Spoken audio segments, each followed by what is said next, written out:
Artist সম্মানী একটি artist দরকার ছিল এখানে, যে আমি বড় জিনিস না, কিন্তু আমরা চেয়েছি যে শিল্পী সমিতিতে একটু হাইটের একটা লোক আসলে আমাদের খুব ভালো হতো। আজকে বাপ্পা, আমরা যেটা বাপ্পাকে নিয়েছিলাম, যে বাপ্পা আজকে রাজ্জাক ভাইয়ের ছেলে, রাজ্জাক ভাই এই প্রতিষ্ঠাতা করছে শিল্পী সমিতি। এই শিল্পী সমিতিতে ওরকমই একটা লোক চেয়েছিলাম যেটা নাকি বাপ্পার আজকে আমরা পছন্দ করছি। তা বাপ্পা যাই হোক, ভদ্রলোক, সে কোনো জ্ঞান যেমন দিতেছে না, বা তার সম্বন্ধে কেউ কথা একটা খারাপ উচ্চারণ করুক সেটাও সে চাচ্ছে না। তার ফ্যামিলিগত ব্যক্তিগত ব্যাপার আছে, যেরকম ভাবিও চাচ্ছে না যে বাপ্পা দাঁড়াক এখানে, যে বাপ্পার সম্মান এমনি আছে যেটা সেটাই থাকুক, ওইখানে যাওয়ার দরকার নেই। তো সেই হিসাবে যেহেতু বাপ্পা নেই, এখন মুক্তি একটা বিপদে পড়ে গেল, এখানে একা হয়ে গেল। তো আমাকে মুক্তি অনেকবার বলেছে, আমি সেটাও রাজি হইনি। তা আমাদের সিনিয়র মনে করেন কিছু আর্টিস্ট আছে, আমাদের শিল্পী ভাই আছে যারা কিছু, তাদের রিকোয়েস্টে টেকনিশিয়ান আছে এটার সাথে জড়িত, তারাও আমাকে অনেক রিকোয়েস্ট করছে, বড় বড় জায়গার থেকে আমাকে অনেক রিকোয়েস্ট করছে। আমি বলছি যে না, আমি এখানে দাঁড়াবো না। তারা অনেক, আমি 3 দিন এটা নিয়ে খুব মিটিং হয়েছে।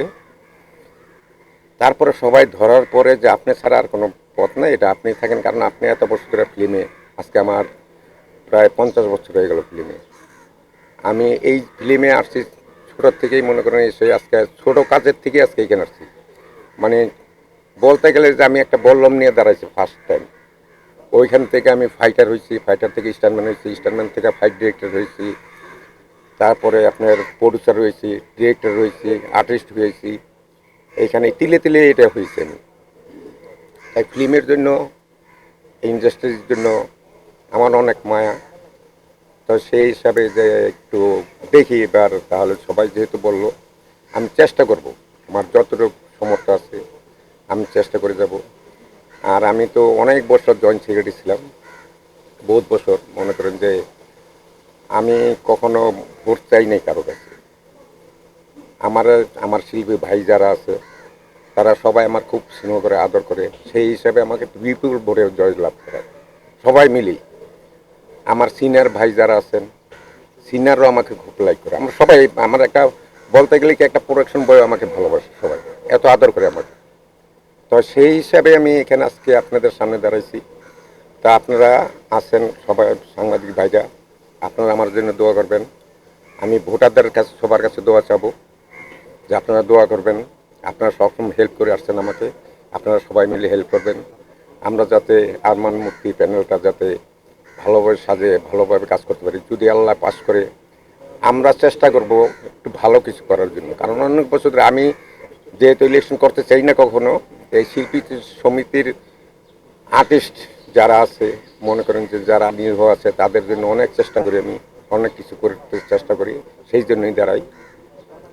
তো এইবার আমার যেটা একটা গুরুদায়িত্ব দিয়েছে, এই দায়িত্ব যাতে আমি পালন করতে পারি ভালোভাবে, সুষ্ঠুভাবে যাতে নির্বাচন হয়, সেই দোয়া করবেন আপনারা সবাই। আমার জন্য দোয়া করবেন, মুক্তির জন্য দোয়া করবেন, আর মানে দোয়া করবেন।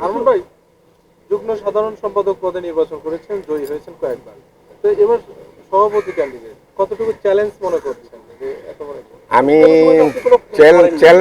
চ্যালেঞ্জ আমি মনে করবো না, যেটা চ্যালেঞ্জের কিছু নেই, কারণ জয় হয় আল্লাহর হাতে।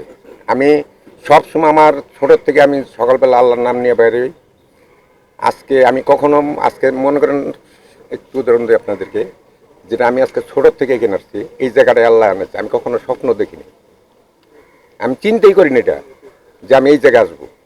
আল্লাহর রহমত ছিল, আল্লাহর পুরা দায়িত্ব নিয়ে আমার মনে হয়, আমি যেটা বিশ্বাস করি যে আল্লাহর দায়িত্ব নিয়ে আল্লাহ আমাকে এই জায়গায় আনছে, আমি আল্লাহকে বিশ্বাস করি। তাই আল্লাহর রহমতে আমি এটা চ্যালেঞ্জ মনে করি না। আল্লাহর দোয়া থাকলে ইনশাআল্লাহ আমি কারো চ্যালেঞ্জ মনে করি না।